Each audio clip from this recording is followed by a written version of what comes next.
함께 나눌 하나님의 말씀은 욥기 2장입니다.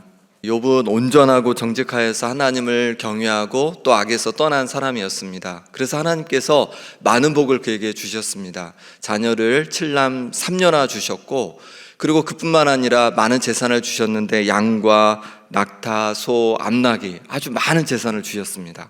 그리고 종들도 아주 많았죠. 뭐 하나 부족함이 없었습니다. 하나님께서는 이런 욥을 보시면서 뿌듯하시고 또 자랑하고 싶으셨습니다. 그래서 사탄에게 자랑을 합니다. 욥처럼 온전하고 정직하여 하나님을 경외하며 또 악에서 떠난 사람이 어디 있냐? 욥은 정말 내 마음에 든다라고 막 이렇게 자랑을 하시는 거예요. 근데 그때 사탄은 뭐라고 얘기하냐면 하나님께 까닭 없이 그렇게 하는 것이 아니라는 겁니다. 하나님께서 그에게 집과 모든 소유를 아주 풍족하게 주셨으니까 그래서 욥이 하나님을 잘 섬기고 온전함을 유지할 수 있는 거라고 얘기하는 거예요. 그때 하나님께서는 그의 소유를 치는 것을 허락하십니다. 사탄이 욥을 이제 치게 됩니다. 그러자 재앙이 닥쳐서 욥은 자신의 재산을 모두 잃게 됩니다. 그리고 자녀들마저도 한 날 한시에 모두 죽게 됩니다. 그럼에도 욥은 어떻게 반응합니까? 욥은 겉옷을 찢고 머리털을 밀고 땅에 엎드린 다음에 그리고 그곳에서 하나님을 예배합니다. 모태에서 알몸으로 나왔사온즉 또한 알몸이 그리로 돌아가올지라. 주신 이도 하나님이시오 거두신 이도 하나님이십니다라고 하면서 욥은 끝까지 범죄하지 않고 하나님을 원망하지 않습니다. 오히려 그 가운데도 하나님을 예배하고 하나님께 찬송을 올려드립니다. 2장에서는 이제 두 번째 시험이 등장합니다. 첫 번째 시험을 욥은 잘 통과했습니다. 그런데 또다시 두 번째 시험이 기다리고 있는 겁니다. 하나님은 사탄에게 욥을 다시 한번 자랑하십니다. 3절 말씀 같이 읽어보겠습니다. 여호와께서 사탄에게 이르시되 내가 내 종 욥을 주의하여 보았느냐? 그와 같이 온전하고 정직하여 하나님을 경외하며 악에서 떠난 자가 세상에 없느니라. 내가 나를 충동하여 까닭 없이 그를 치게 하였어도 그가 여전히 자기의 온전함을 굳게 지켰느니라. 아멘. 욥처럼 하나님을 경외하고 악에서 떠난 사람 다시는 없다. 내가 나를 요동하게 해서 욥을 쳤지만 욥은 여전히 그의 온전함을 굳게 지키고 있다라고 하면서 다시 한번 자랑을 하십니다. 그때 사탄은 이렇게 말합니다. 4절 5절 제가 읽어보겠습니다. 사탄이 여호와께 대답하여 이르되 가죽으로 가죽을 바꾸오니 사람이 그의 모든 소유물로 자기의 생명을 바꾸올지라. 이제 주의 손을 펴서 그의 뼈와 살을 치소서. 그리하시면 틀림없이 주를 향하여 욕하지 않겠나이까. 사람은 자기의 생명을 위해서는 모든 소유물도 아끼지 않는다고 그렇게 이야기하는 겁니다. 자신의 생명을 가장 중요시한다는 거죠. 그러니 욥의 뼈와 살을 치게 되면 분명히 하나님을 욕하게 될 거라는 겁니다. 하나님께서는 이번에도 사탄에게 욥의 육신을 치는 것을 허락하시되 그의 생명만은 거두지 말라고 그렇게 말씀하십니다. 그러니 사탄이 욥을 쳤고 욥은 발바닥에서 정수리까지 머리끝까지 온통 몸에 종기가 가득하게 되었습니다. 욥은 너무 고통스러워서 제 가운데 앉아 질그릇 조각으로 자기 몸을 벅벅 긁어댔습니다. 그랬더니 그의 아내가 그의 모습을 보면서 차라리 하나님을 욕하고 죽어라, 이래도 온전함을 유지하겠느냐라고 하면서 욥을 비난하였습니다. 그럼에도 욥은 아내의 말이 어리석다라고 하면서 우리가 하나님께 복을 받았으니까 또한 화도 받지 아니하겠느냐라고 하면서 욥이 입술로 끝까지 하나님께 범죄하지 않았습니다. 욥이 이렇게 고난을 당했다는 소식을 듣고 욥의 세 친구 엘리바스, 빌닷, 소발이 욥을 위로하러 찾아옵니다. 그들은 욥이 알아보기 어려울 정도로 고난 당한 모습을 보고는 자기의 겉옷을 찢고 하늘을 향해 티끌을 날리며 밤낮 7일 동안 욥과 함께 땅에 앉아서 함께 동행해 줍니다. 그런데 욥이 너무 큰 고통을 당함으로 말미암아서 아무 말도 하지 못하고 함께 그 자리를 지켜주게 됩니다. 오늘 말씀을 통해서 세 가지로 메시지를 나누고자 합니다. 첫 번째는 뭐냐면 당한 고난으로 사람을 함부로 평가해서는 안 된다는 겁니다. 욥은 극심한 고난을 당했습니다. 자녀들을 다 잃고 재산도 다 잃었습니다. 거기에다가 몸에는 종기가 나서 질그릇 조각으로 몸을 긁어야 했습니다. 그럼 이 고난은 무엇 때문일까요? 욥의 죄악 때문입니까? 그렇지 않았습니다. 사탄이 욥을 시험하고자 함이었습니다. 그럼 욥이 그것을 알고 있었을까요? 아니요, 전혀 욥은 그 이유를 몰랐습니다. 끝까지 자신이 왜 고난을 당하는지 그 고난의 이유를 알 수 없었습니다. 우리가 당한 고난도 마찬가지입니다. 왜 내가 고난을 당하는지, 왜 저분이 고난을 당하는지 우리가 그 이유를 다 알 수 있을까요? 없을까요? 그 이유를 우리는 알 수 없습니다. 그러니 다른 사람이 고난 당할 때 함부로 그들을 평가해서는 안 됩니다. 그리고 내가 고난 당할 때 내 스스로 너무 그것 때문에 또 사람들 앞에, 하나님 앞에 너무 부끄러울 필요가 없는 것입니다. 이스라엘 백성들은 고난을 당하는 사람은 그들의 죄로 인해서 고난을 당한다라고 생각했습니다. 그러니 고난 당한 자가 있으면 도대체 어떤 죄를 저질렀기에 저런 고난을 당해? 라고 이렇게 서슴없이 이야기를 하고 다녔습니다.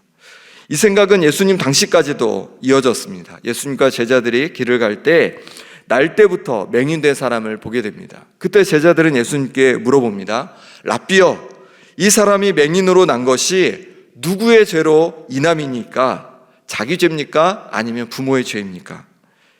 이처럼 예수님 당시에도 이스라엘 사람들은 시각장애인이 되고 장애를 얻어 그 어려움 당하는 이들이 죄로 말미암아 그렇게 된 것이다 라고 생각한 것이죠. 그런데 예수님은 그렇지 않다고 말씀하십니다. 예수님께서는 이 사람이나 그 부모의 죄로 인한 것이 아니라 그에게서 하나님이 하시는 일을 나타내고자 하심이라 라고 말씀해 주셨습니다. 그렇습니다. 이 땅에서 우리가 당하는 고난의 이유를 우리는 다 알 수 없습니다. 정말 우리가 죄를 져서 하나님은 우리를 향해 경고하는 것일 수도 있고, 아니면 또 다른 이유 때문에 또 다른 하나님의 영광을 위해서 우리에게 고난이 다가올 수도 있다는 겁니다. 그러니 고난 당한 이들을 보면서 우리가 그들을 함부로 평가하거나 함부로 말해서는 안 될 것입니다. 우리에게 다가오는 고난을 우리는 조정할 수 없습니다. 그것은 누구의 영역입니까? 하나님의 영역입니다. 하지만 고난에 대한 반응은 우리의 책임이고 또 우리의 영역입니다. 그래서 두 번째 우리가 나눌 메시지는 무엇이냐면, 고난을 받을 때에 바른 태도를 유지하는 것이 중요하다는 겁니다. 욥은 자신에게 당한 고난의 이유를 몰랐습니다. 그럼에도 욥은 고난에 대해서 바른 반응을 보였습니다. 첫 번째, 고난이 왔을 때 여전히 하나님을 예배하면서 입술로 하나님을 원망하지 않았습니다. 주신 이도 하나님이시요 거두신 이도 하나님이시라고 여전히 하나님을 경외하였습니다. 그럼 두 번째 시험에서는 어떻게 반응하였을까요? 우리 10절 말씀 같이 읽어보겠습니다. 그가 이르되 그대의 말이 한 어리석은 여자의 말 같도다. 우리가 하나님께 복을 받았은즉 화도 받지 아니하겠느냐 하고 이 모든 일에 욥이 입술로 범죄하지 아니하니라. 아멘. 자신의 아내가 너무 심한 고난을 보고 하나님을 욕하고 죽어라 라고 했지만 여전히 입술로 욥은 범죄하지 않았습니다. 하나님께 복을 받았은즉 하나님께 화도 받는 것이 맞다고 그렇게 이야기를 해줍니다. 고난 앞에서도 여전히 하나님을 원망하지 않고 하나님을 경외했습니다. 그렇습니다. 우리에게 크고 작은 고난이 어려움이 올 수 있습니다. 그 고난을 우리가 선택할 수는 없습니다. 하지만 그 고난 앞에서 바른 반응을 선택할 수는 있습니다. 고난 앞에 바른 반응이 무엇일까요? 입술로 하나님께 범죄하지 않는 겁니다. 하나님을 원망하지 않는 겁니다. 여전히 우리를 향하여서 신실하시고 우리를 사랑하시는 하나님을 믿음으로 바라보고 경외하는 것입니다. 욥은 이런 고난 앞에서 심지어 하나님께 예배했습니다. 하나님께 찬송을 올려드렸습니다. 어떻게 그것이 가능했을까요? 신실하신 하나님을 믿음으로 바라보았기 때문입니다. 고난 앞에서 믿음으로 하나님을 바라보는 우리 모든 성도님들 되시길 바랍니다. 우리를 여전히 사랑하시고 우리를 향해 신실하신 그 하나님을 여전히 믿음으로 바라보며 나아가는 것입니다. 그리고 그 믿음의 가장 큰 고백은 무엇이냐면 바로 감사와 찬송인 줄 믿습니다. 하나님께서 그 고난 앞에서도 우리와 여전히 함께 하시고 우리를 사랑하심을 믿기 때문에, 또 선한 길로 인도하실 것을 믿기 때문에 고난 앞에서도 찬송하고 감사할 수 있는 것입니다. 애굽을 떠나 가나안 땅으로 향해 가던 이스라엘 백성을 한번 생각해 보십시오. 이스라엘 백성은 가나안 땅으로 가는 광야길에서 계속해서 하나님을 원망합니다. 그리고 하나님을 원망할 뿐만 아니라 지도자들을 원망합니다. 우리는 참 답답합니다. 왜냐하면 광야길을 지나면 분명히 그들이 가나안 땅에 이를 것을 우리는 알기 때문에 그렇습니다. 그러니 우리는 답답합니다. 하지만 이스라엘 백성들은요, 여전히 그 답답함에 원망을 하고 있습니다. 왜 그럴까요? 가나안 땅에 대한 믿음이 부족했기 때문입니다. 하나님께서 이 광야길을 결국 통과하게 해주실 것을, 그리고 젖과 꿀이 흐르는 가나안 땅으로 인도해 주실 것을 믿음으로 바라보지 못했기 때문에 그렇습니다. 우리는 이스라엘 백성처럼 믿음 없는 자가 되지 않기를 소망합니다. 하나님 아버지, 우리의 모든 광야길을 통과하게 하실 하나님 아버지를 믿음으로 바라보시기 바랍니다. 그럴 때 우리는 고난 앞에, 우리 인생의 광야 앞에 바른 태도를 갖게 될 것입니다. 여전히 원망을 그치고 하나님을 예배하고 찬양하게 될 줄 믿습니다. 세 번째로 함께 나눌 것은 무엇이냐면 고난의 때에 좋은 친구가 구별이 된다는 겁니다. 욥이 고난 당했다는 소식을 듣고 친구 세 사람이 찾아옵니다. 그리고는 너무 극심한 고난을 당한 욥을 보면서 욥 앞에 앉아서 7일 밤낮을 함께 해줍니다. 아무 말도 하지 않지만 함께 그 시간을 견뎌줍니다. 어려움을 당할 때 함께 해주는 친구가 정말 좋은 친구입니다. 누가복음 15장에 보면 잃은 아들 비유가 등장합니다. 둘째 아들이 아버지에게 유산을 달라고 해서 이제 길을 떠납니다. 그리고 그 받은 많은 유산을 허랑방탕하게 다 모두 사용하고 맙니다. 그렇게 허랑방탕한 생활을 할 동안에 많은 사람들을 만났을 겁니다. 많은 친구를 만났을 겁니다. 하지만 그가 모든 재산을 잃고 빈 털터리가 되어 먹는 것조차 어려울 때 아무도 그를 도와주지 않았습니다. 돼지가 먹는 쥐엄 열매로 배를 채우고자 했지만 그조차도 주는 사람이 없었습니다. 둘째 아들에게는 진정한 친구가 없었던 것이죠. 우리가 어려움을 당할 때 함께 해줄 수 있는 사람이 있다는 것은 정말 감사한 일입니다. 전도서 4장 9절 10절에 보니까 두 사람이 한 사람보다 나음은 그들이 수고함으로 좋은 상을 얻을 것임이라. 혹시 그들이 넘어지면 하나가 그 동물을 붙들어 일으키려니와 홀로 있어 넘어지고 붙들어 일으킬 자가 없는 자에게는 화가 있으리라 라고 말씀하십니다. 그렇습니다. 둘이 있으면 서로 붙들어주고 일으켜줄 수 있습니다. 하지만 혼자면 넘어질 수 있다, 낭패를 볼 수 있다 라고 말씀해 주십니다. 우리 인생에 여러 어려움과 고난이 있습니다. 광야가 있습니다. 그때 함께 일으켜주고 함께 기도해주고 격려해줄 친구가 있다는 것은 큰 축복인 것입니다. 가정에서 배우자가, 또 자녀들이, 또 부모님이 우리에게 좋은 격려자가 될 수 있습니다. 또한 교회에서 우리 구역 식구들이 서로 좋은 격려자가 될 수 있습니다. 서로를 기도하고 응원해 줄 수 있는 좋은 격려자, 또 좋은 동역자를 찾는 우리 성도님들 되시길 소망합니다. 우리 가정에서, 또 우리 구역에서 이런 좋은 동역자와 함께 우리의 인생길을 그렇게 굳세게 걸어갈 수 있는 모든 성도님들 되시기를 간절히 소망합니다. 함께 기도하겠습니다.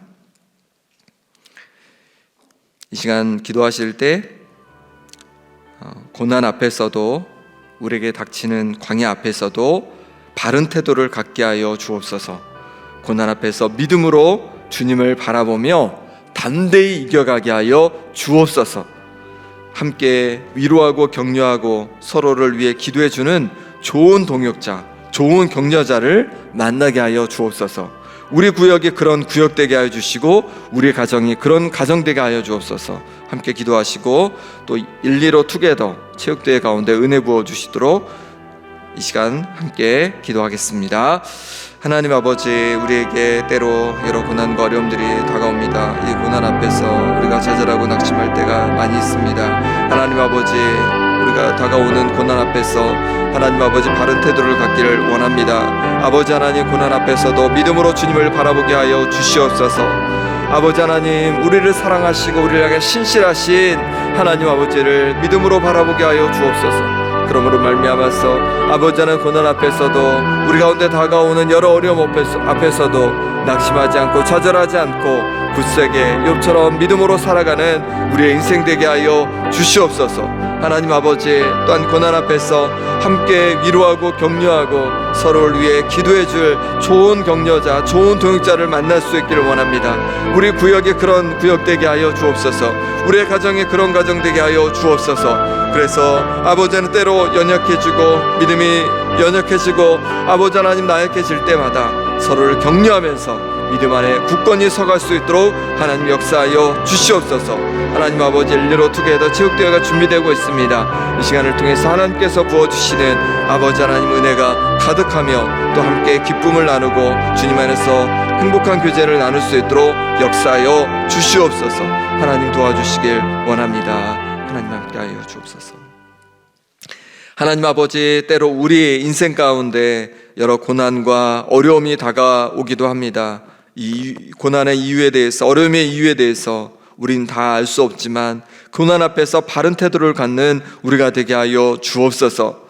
고난 앞에서 우리를 향해 여전히 사랑하시고 우리를 향해 신실하신 하나님 아버지를 믿음으로 바라보게 하여 주시고 원망과 절망이 아니라 믿음과 소망을 갖고 주님 바라보며 담대히 이겨가게 하여 주옵소서. 하나님 아버지, 때로 우리가 연약해질 때 함께 격려하고 함께 위로하고 함께 기도할 동역자가 있기를 소망합니다. 우리 가정이 또 우리 구역이 이런 좋은 동역자가 될 수 있도록, 믿음의 동역자가 될 수 있도록 하나님 역사하여 주옵소서. 일리로 투게더 체육대회를 통해서도 하나님 은혜 부어주셔서 함께 행복한 교제를 나누고 함께 주님 안에서 하나 되는 역사가 있게 하여 주옵소서. 오늘 하루도 주님께 온전히 의탁하옵고 예수 그리스도 이름으로 기도합나이다. 아멘.